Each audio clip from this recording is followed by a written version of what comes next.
Thank you, Mr. President. I wanted to challenge you on one of the statements that you made in the tail end of the campaign in the midterms. Here we go. If you don't mind, Mr. President, that this caravan was an invasion. As you know, Mr. President, I consider it to be an invasion. As you know, Mr. President, the caravan was not an invasion. It's a group of migrants moving up from Central America towards the border with the U.S. Thank you for telling me that. I appreciate it. Why did you characterize it as such?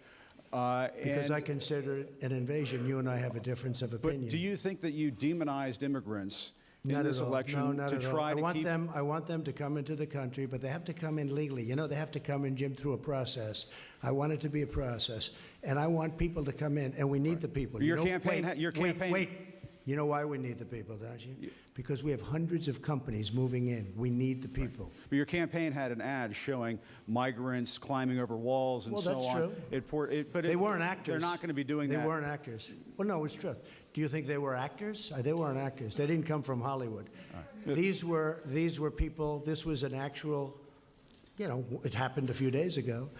And they're hundreds of miles away, though. They're hundreds and hundreds of miles away. That's not an invasion. Honestly, I think you should let me run the country. You run CNN. All right. And if you did it well, your ratings would be much better. If I may ask one other question, Mr. President. If I may ask one other question, are you worried? That's enough. That's enough. Mr. President, I was going to ask one of the other folks. That's enough. Pardon me, ma'am.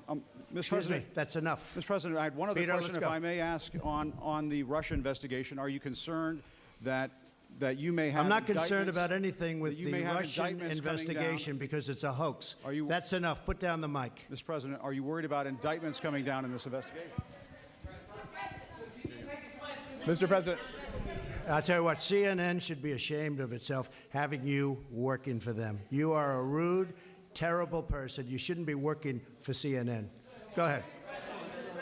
I think that's unfair. You're a very rude person. The way you treat Sarah Huckabee is horrible. And the way you treat other people are horrible. You shouldn't treat people that way. Go ahead. Go ahead, Peter. Go ahead. In Jim's defense, I've traveled with him and watched him. He's a diligent reporter who busts. Well, I'm not a big fan of yours either. So I understand. To be honest. So let me ask you a question, if I can. You repeatedly said you aren't the best, Mr. President. You repeatedly over the course. Okay, just sit down, please. Well, when you report fake news, when you report fake news, which CNN does a lot, you are the enemy of the people. Go ahead, Mr. President.